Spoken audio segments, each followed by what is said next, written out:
कैसे हैं आप सभी। आशा है आप सभी बहुत अच्छे होंगे और अपने उद्देश्य के प्रति सजग होंगे। आज वर्ष का पहला दिन है और संपूर्ण वर्ष आपके लिए मंगलमय हो, आपके परिवार के लिए मंगलमय हो, ऐसी मेरी आपके लिए विशेष हैं, शुभकामनाएं हैं। तो आइए आज अपनी क्लास शुरू करते हैं। आज मैं आप लोगों के लिए हिंदी 12th का जो इम्पोर्टेंट भाग होता है उसे मैं प्रत्येक भाग से लेकर आई हूं। तो आइए अपनी क्लास शुरू करते हैं। हाँ, अभी तक आपने मेरा चैनल सब्सक्राइब नहीं किया तो सब्सक्राइब कर लीजिए, क्योंकि आज से आप मेरे साथ जुड़े हुए हैं और निश्चित रूप से आप यदि मेरे साथ जुड़े रहेंगे तो 99% आप निश्चित रूप से लेकर आएंगे। तो आइए अपनी क्लास शुरू करते हैं। देखिए, सबसे पहले है हमारा खंड का 50 नंबर का और खंड का 50 नंबर का होता है। तो देखिए, सबसे पहले खंड क में क्या क्या है।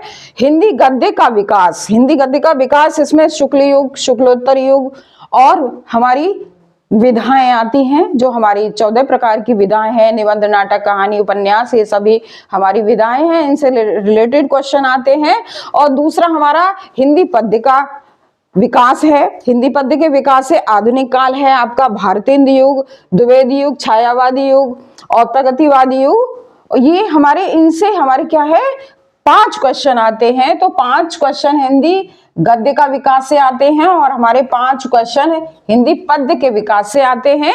अब है हमारा आगे का जो गद्य से क्या आता है। गद्य, हमारी जो गद्य गरिमा है उससे क्या आता है। गद्य से गद्यांश जो हमारा 10 नंबर का आता है। कितने का आता है?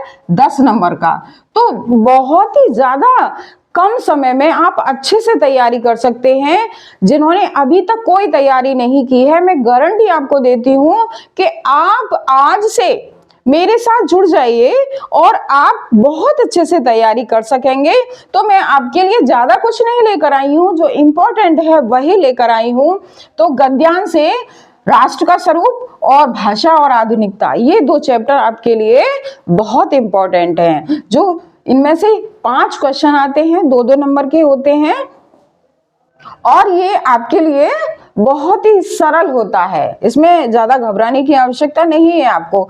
दूसरा गद्य से क्या आता है, साहित्यिक परिचय आता है।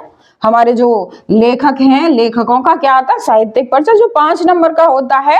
और उसमें कौन कौन से जो इम्पोर्टेंट हैं, वासुदेव शरण अग्रवाल, प्रोफेसर जी सुंदर रेड्डी और जयशंकर प्रसाद, ये तीनों बहुत ही ज्यादा आपके लिए इंपॉर्टेंट हैं। निश्चित रूप से इन्हीं में से आपके लिए आएगा। अच्छा, अब है आपका कथा साहित्य, जो आपकी कथा भारती है। उस जो कहानियां हैं वो आपके लिए 5 नंबर की आएंगी। कितने नंबर की आएंगी? 5 नंबर की आएंगी। जैसे कथा भारती में कथा जो है उद्देश्य, कहानी का उद्देश्य बताइए या कहानी का सारांश बताइए, जिसमें हमारी पंचलाइन और बहादुर मोस्ट इंपोर्टेंट कहानियां हैं। चौथा पॉइंट है आपका खंड काव्य, जो कैसे आता है, जिले वाइज आता है। कैसे आता है? जिले वाइज आता है। ये भी आपका कितने नंबर का आता है? 5 नंबर का आता है। कितने नंबर का? ये 5 नंबर का आता है और जिले वाइज आता है। और इसमें जैसे आगरा से रिलेटेड है हमारा खंड काव्य है हर्षवर्धन। क्या है? हर्षवर्धन। तो अब देखिए, इसमें जिसके जो जिले में है। अच्छा, अगला है हमारा अपठित गद्यांश। अपठित का मतलब जो अभी तक आपने पढ़ा नहीं है, पढ़ा तो है लेकिन हमारी बुक से रिलेटेड नहीं है, अपठित। तो ये एक पैराग्राफ आएगा। उस पैराग्राफ में हमारे 3 क्वेश्चन होते हैं, ज्यादा क्वेश्चन नहीं होते हैं। जो कितने नंबर के होते हैं? 5 नंबर के। 1 + 2 + 2, इस तरह से ये हमारे 5 नंबर के होते हैं। अब है हमारा काव्य, जो हमारी काव्यांजलि है, यानी जिसे हम पद्य कहते हैं। इसमें एक पद्यांश आएगा जो 10 नंबर का आएगा। एक पद्यांश आपको दे दिया जाएगा जिसमें 5 क्वेश्चन होंगे संदर्भ सहित। तो इसमें क्या है, एक पवनदूतिका है, कैकेयी का अनुताप है, गीत है, श्रद्धा मनु और गीत है। श्रद्धा मनु गीत है। पवनदूत का हरिऔध की, कैकेयी का अनुताप मैथिली शरण गुप्त का है, श्रद्धा मनु जयशंकर प्रसाद का है। और महादेवी वर्मा का एक गीत और है। और आप देखिए, ये गीत और एक महादेवी वर्मा का गीत, तीनों अगर गीत भी तैयार कर लेंगे ना आप, बेड़ा पार आपका। अब इसमें एक साहित्यिक परिचय भी आता है, किसका? कवि का, जो कितने नंबर का होता है? 5 नंबर का। अब इसमें कौन कौन इंपॉर्टेंट है? मैथिली शरण गुप्त है, जयशंकर प्रसाद है, सुमित्रा नंदन पंत है, महादेवी वर्मा है। ये 4 इंपॉर्टेंट हैं। उन चारों में से 2 तो आने ही आने हैं, निश्चित रूप से आने हैं। मैथिली शरण गुप्त, ये जयशंकर प्रसाद और महादेवी वर्मा, सुमित्रा नंदन मोस्ट इंपॉर्टेंट आपके लिए। तो मैं आपको पूरा डिटेल के साथ समझाऊंगी और बस मेरे चैनल पर आप बने रहिएगा।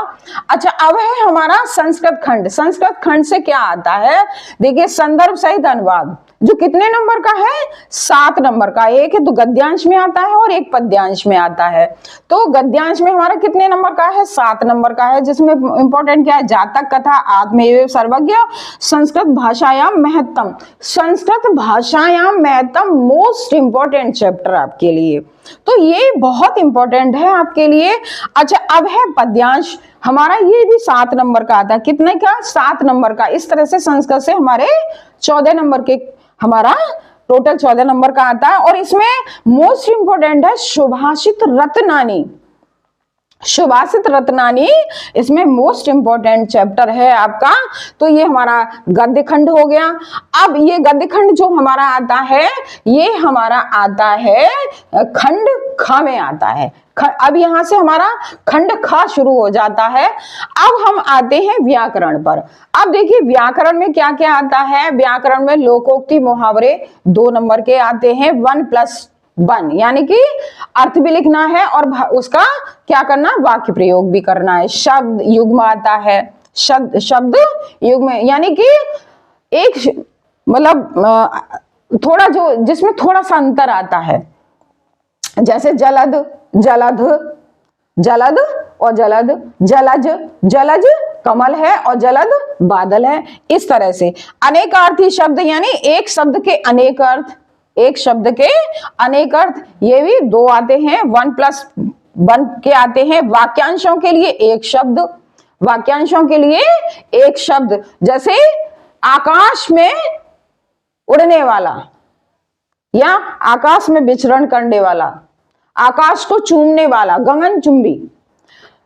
वाक्यांशों में त्रुटि मार्जन, वाक्यांशों में त्रुटि मार्जन, यानी जब कोई वाक्य आपके लिए दिया है उसमें कोई गलती है, वो संज्ञा, सर्वनाम, ये सब गलतियां उसमें होती हैं, तो उसको आपको सही करना होता है।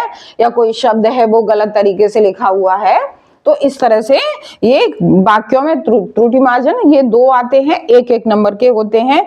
रस, छंद, अलंकार, ये 2+2+2, यानी कि रस 2 नंबर के, छंद 2 नंबर के, अलंकार आपके लिए 2 नंबर के आते हैं। और पत्र लेखन आपके लिए 7 नंबर का आता है। कितने नंबर? 6 नंबर का आता है। पत्र लेखन 6 नंबर का आता है।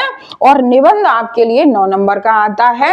तो निबंध और पत्र लेखन जो इंपॉर्टेंट हैं, जो अक्सर एग्जाम में आते हैं, वही मैं आपको बताऊंगी। बस आप मेरे साथ जुड़े रहिए और मेरे चैनल को आप सब्सक्राइब कर लीजिए, जिससे हमारा और आपका कांटेक्ट बना रहे।